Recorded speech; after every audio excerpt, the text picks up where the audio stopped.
Okay. All right.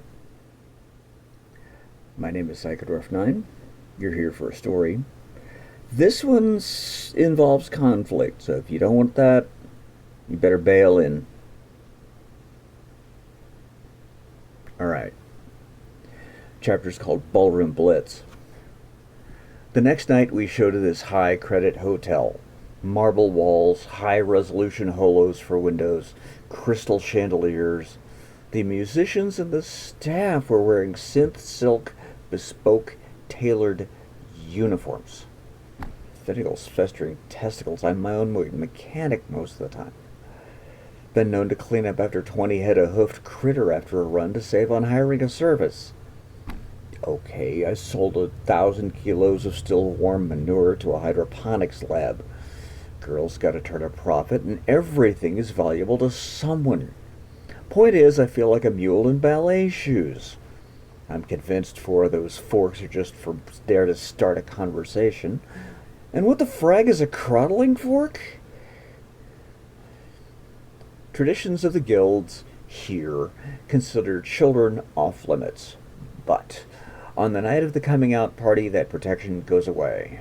Trouble is usually low-key, drunken dust-ups, cat fights, high society snubbery.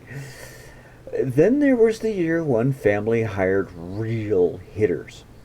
Chameleon nets, vibroblades, automatic weapons. That night killed 6 guests, 3 musicians, 4 staff, and deprived a 16-year-old girl of a leg and an eye.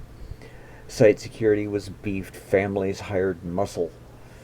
Coral and me were there as floaters, in every sense of the term. Expendable. Coral was responsible for the musicians. My job was to safeguard and, if necessary, restrain the proud papas. Some old grudges in this crowd. If they kept to snide remarks, fists, feet, and teeth, I was to stay hands off.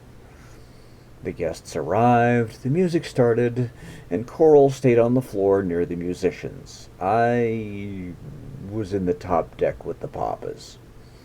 I was the help, so no one was talking to me. What did you say? I turn around and there's a pair of nostrils looking at me. Screw it. The brunette in the pink and pearls, she belong to you? No. I was wondering if the pearls on the top of her head were a handle or something for her date to look at while she's making vowel noises later. An elf in a 5,000 credit suit spits his drink and a dwarf starts belly laughing. Laugh it up, elf lord, that pair of ears and the white and gold dress making bedroom eyes at the curly-haired Humy. You got about 30 seconds to shut it down before she cuts him out of the herd and they hit a snoo-snoo nook. Stop, darling. I get over the earbud.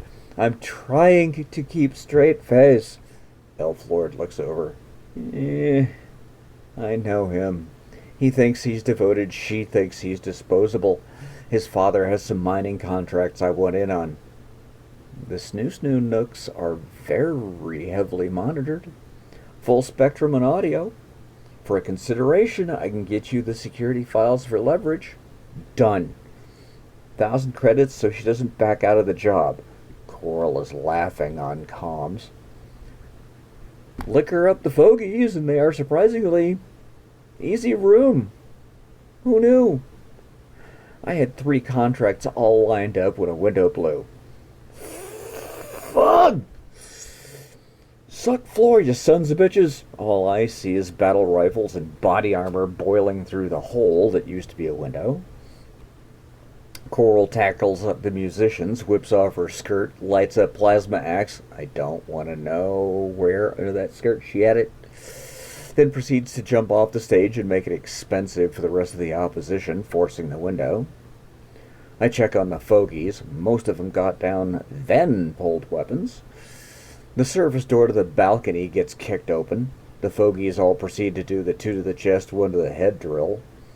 This tattered helmet flies past my shoulder.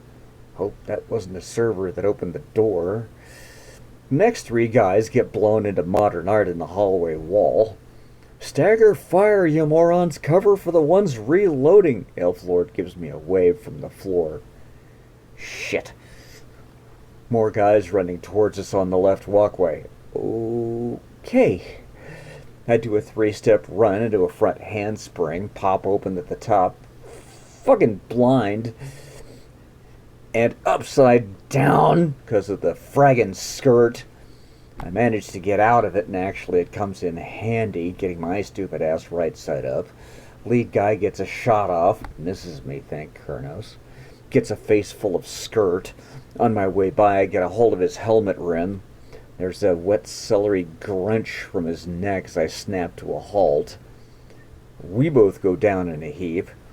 Him on his head, me on those heels. Screw it. Asshole number 2 gets a heel to the knee as I get the gouge out and snap shut the buckler. Asshole number 3 is dumping rounds at the floor, way too fraggin' close to me. Found out later he hit his dead buddy and the downed one. I manage 2 running steps before dropping to one knee. Bullet slams the buckler into my left shoulder. Random asshole on my right apparently can't shoot, so he steps into reach to get me point blank. Different asshole nearly shoots him, aiming for me. I was trying for non-Shooty's leg. I missed. What he got was about 8 centimeters of blade in the nuts. Leaves about 3? I dive forward into the middle of them, hoping they'll at least hesitate shooting at each other. Nope. This is amateur night. Left asshole gut shoots his partner, trying to shoot in my head. I'm in deep shit here, so I go for gold. I hit the taser switch and punch the buckler at the only thing I can reach. Guess. Just guess where I hit him. If you said nuts, you win a cookie. I almost get turned when the only standing asshole shoots me in the chest. The world goes slow as my ass, followed by my head, hit the floor. Asshole's trying to be cute. His lips are moving, but I can't hear a fraggin' thing. He aims his... Turns out it was a pistol. I wonder why. The bore looks like a cargo door from down here. He points it at my face. Then his head explodes. The contents of his skull, that his fraggin' helmet, hit me in the face. This is me unconscious. Okay. More later.